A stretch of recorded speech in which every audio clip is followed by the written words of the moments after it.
خلق کائنات نے قرآن مجید فرقان حمید میں ارشاد فرمایا اِنَّا عِدَّةَ الشُّهُورِ عِنْدَ اللَّهِ اثْنَا عَشَرَ شَهْرًا فِي كِتَابِ اللَّهِ يَوْمَ خَلَقَ السَّمَاوَاتِ وَالْأَرْضَ مِنْهَا أَرْبَعَةٌ حُرُمٌ ذَلِكَ الدِّينُ الْقَيِّمُ فَلَا تَظْلِمُوا فِيهِنَّ أَنفُسَكُمْ وَقَاتِلُوا الْمُشْرِكِينَ كَافَّةً كَمَا يُقَاتِلُونَكُمْ كَافَّةً وَاعْلَمُوا أَنَّ اللَّهَ مَعَ الْمُتَّقِينَ۔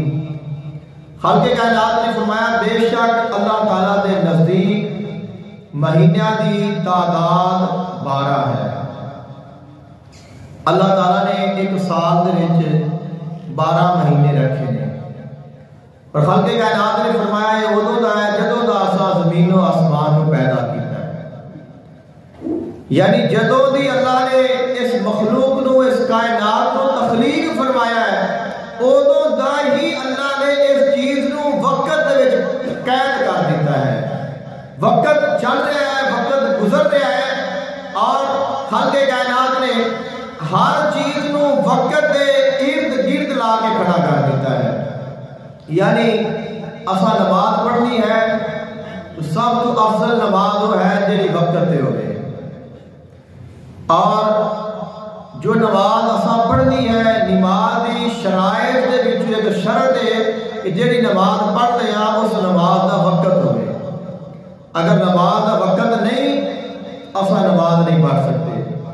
ایک نماز دا وقت ہی نہیں اور دوسرا بندہ کہ نہیں اور میں نماز پڑھنی ہے تو اس کی نماز نہیں ہو جائے گی، کیونکہ نماز کا وقت ہی نہیں۔ ایسے ہی روزے رکھنے نے اللہ نے انہوں نے واسطے سحری کا وقت رکھیا، افطاری کا وقت رکھیا، ایک مہینہ منتخب فرمایا جدوں ماہ رمضان آئے گا اور اس وقت ماہ رمضان کو سحری تو لے کے افطاری تک تیرے روزے کا وقت ہے، اپنے روزے رکھ اور وقت دی پابندی کر اور اپنا فرض ادا کر۔ خالق کائنات نے حج فرض فرمایا ہے تو حج دے واسطے بھی خاص ایام نے، الحج اشہر معلومات۔ خالق کائنات نے فرمایا کہ حج دے معروف مہینے نے وہی مہینے نے جنہاں وچ حج ہو سکتا ہے۔ اگر کوئی اس کے علاوہ چاہے میں حج کر لواں وہ انہی جگہ تے چلا جاوے، اتھے ہی طواف کرے، اتھے ہی قربانیاں کرے، لیکن ان کا حج نہیں ہوئے گا۔ زکوٰۃ ہے ان دے واسطے بھی اللہ تعالیٰ نے وقت رکھیا ہے کہ ایک سال تو بعد اپنے مال دی زکوٰۃ ادا کر۔ خالق کائنات نے قرآن مجید فرقان حمید میں ارشاد فرمایا ان الصلاۃ کانت علی المؤمنین کتابا موقوتا، بے شک اساں نماز مومنین تے وقت مقررہ تے فرض فرمائی ہے۔ تو اللہ تعالیٰ نے جتنی بھی عبادات نے انہوں نے وقت دے نال لازم رکھے ہیں۔